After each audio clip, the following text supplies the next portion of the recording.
दोस्तों, ये कहानी एक छोटे से गांव की। गांव में एक आदमी रहता था। वह बहुत अच्छा था। हमेशा दूसरों की मदद करता था और उसका दिल बहुत अच्छा था।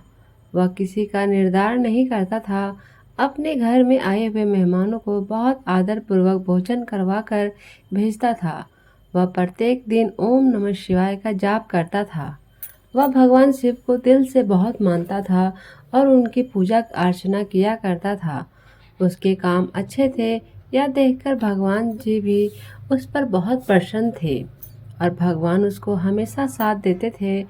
उसके साथ उसके बच्चे, उसकी पत्नी भी उसके साथ भगवान की पूजा किया करते थे।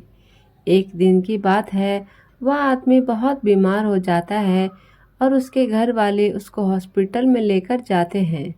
जब वह उसे हॉस्पिटल में लेकर जाते हैं तो डॉक्टर उनको बताता है कि आपको अभी 2 लाख रुपए जमा करवाने पड़ेंगे। अभी के अभी पैसे जमा करवा दो, उसके बाद इनके दिल का ऑपरेशन करना पड़ेगा। लेकिन दोस्तों, उनके पास इतने पैसे नहीं होते कि वह अभी के अभी जमा करवा देते। तो वह बहुत घबरा जाते हैं। वह सोचते हैं कि ऐसी स्थिति में सिर्फ एक भगवान ही हमारी मदद कर सकते हैं।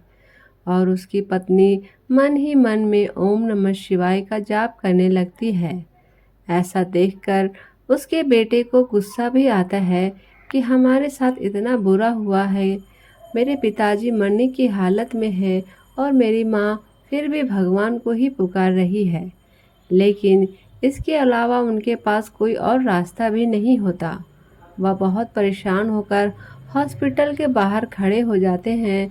तो कुछ देर बाद एक डॉक्टर उनको बुलाने के लिए आता है कि आपको अंदर बुला रहे हैं। जब उसका बेटा अंदर जाता है तो वह बड़े डॉक्टर से मिलता है और वह डॉक्टर बताता है कि तुम्हारे पिताजी का ऑपरेशन हो गया है और वह अब बिल्कुल ठीक है। उनका ऑपरेशन बिल्कुल ठीक ठाक हुआ है। तुम्हें अब घबराने की कोई ज़रूरत नहीं है। कुछ समय बाद तुम्हारे पिताजी अच्छी तरह स्वस्थ हो जाएंगे। तो वह मन ही मन में सोचता है कि जब मैं और मेरी मम्मी बाहर थे तो पैसे किसने दिए होंगे और कौन पैसे लेकर आया होगा। वह डॉक्टर से पूछते हैं कि लेकिन हमने तो पैसे जमा नहीं करवाए थे, तो ऑपरेशन आपने कैसे किया। तो डॉक्टर ने बताया कि मेरे पास एक आदमी आया था और उसने बताया कि वह तुम्हारे पिताजी का दोस्त है और तुम्हारे पिताजी और वो हमेशा साथ रहते हैं।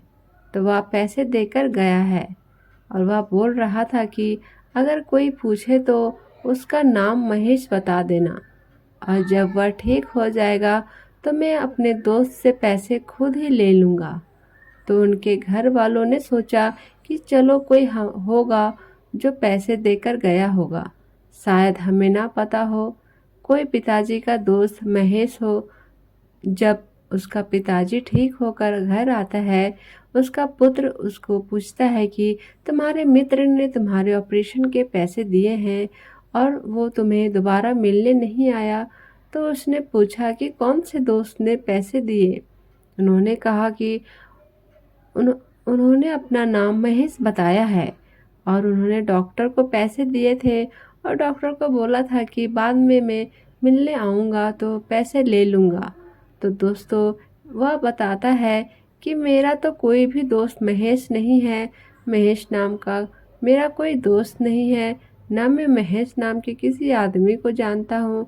तो दोस्तों, ऐसा सुनते हैं कि उसकी पत्नी समझ जाती है कि ज़रूर खुद भगवान ने आकर हमारी मदद की है और उन्होंने ऑपरेशन के पैसे दिए हैं। और जब वह बहुत जानने की कोशिश करने के बाद भी उन्हें कोई महेश नाम का आदमी नहीं मिलता और ना कोई पैसे वापस लेने आता है, तो सभी परिवार वाले भगवान के सामने हाथ जोड़कर उनका शुक्रिया अदा करते हैं और बहुत खुश होते हैं कि कितनी मुश्किल की घड़ी में भगवान ने खुद आकर हमारी मदद की है।